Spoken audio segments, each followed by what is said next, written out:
Hey guys, welcome back to Sonalika's lifestyle. So আজকে চলে গেছিলাম আমাদের চণ্ডী মেলায়, যেটা শখের বাজারে এতে প্রচুরভাবে ফেমাস। আই থিঙ্ক সবাই জানো। দেখতে দেখতে 2032 বছর হয়ে গেছে এই মেলা, এই পুজোটাতে। সো ভিতরে ঢুকছিলাম, বিভিন্ন ধরনের স্টলস ছিল। সো দেখতে দেখতে ভিতরটায় ঢুকছিলাম, আর ক্রাউড, নো ডাউট, ধাক্কামুক্কি খেতে খেতে লিটারালি ভিতরে ঢুকতে হচ্ছিল। তার জন্য আমি ক্যামেরার সবকটা ক্লিপ নিতেও পারিনি।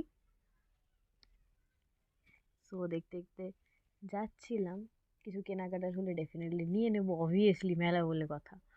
সো এসব কিছু পছন্দ হচ্ছিল না। সো যাই হোক, আর এটা হচ্ছে সেই চণ্ডী মণ্ডপটা যেখানে অরিজিনালি চণ্ডী ঠাকুর স্থাপিত আছে। সো দেখতে দেখতে এবার যাচ্ছি প্যান্ডেলের দিকে।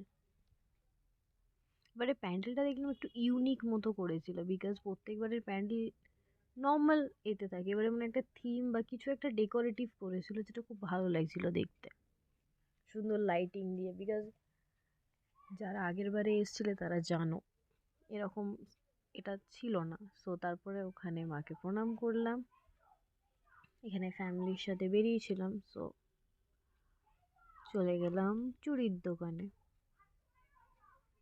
মেলায় এসে কেনাকাটা না করলে তো হয় না।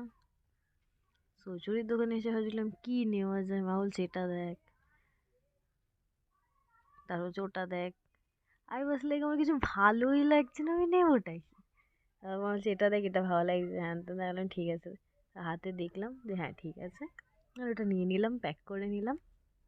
ওখান থেকে চলে গেলাম নেক্সট। এখানে মা বাবা কিছু দেখছিল এটা ওটা, ওখান থেকে কিছু নেওয়াই হয়নি, যাই হোক। সো তারপর ওখান থেকে বেরিয়ে গেলাম।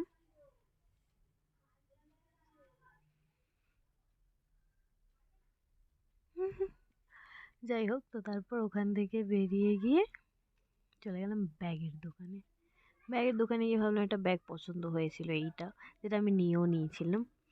সো ওখান থেকে চলে গেছিলাম একটু ক্লিপস নিতে, বিকজ মেয়েদের clips very much important. So ওখানে গিয়ে 3-4টে ক্লিপ পছন্দ হলো, সেটা নিয়ে খেয়ে নিলাম পাপড়ি চাট। তারপর ঘুগনি খাওয়ার পর ওখান থেকে চলে গেছিলাম রাইডসের দিকে। কী কী রাইডস বসেছে গিয়ে দেখলাম আমার সেরকম পছন্দের কোনো রাইডস নেই, সেই কারণে চড়লাম না, চলে গেলাম বাড়িতে। টাটা, নেক্সট ব্লগে দেখা হচ্ছে।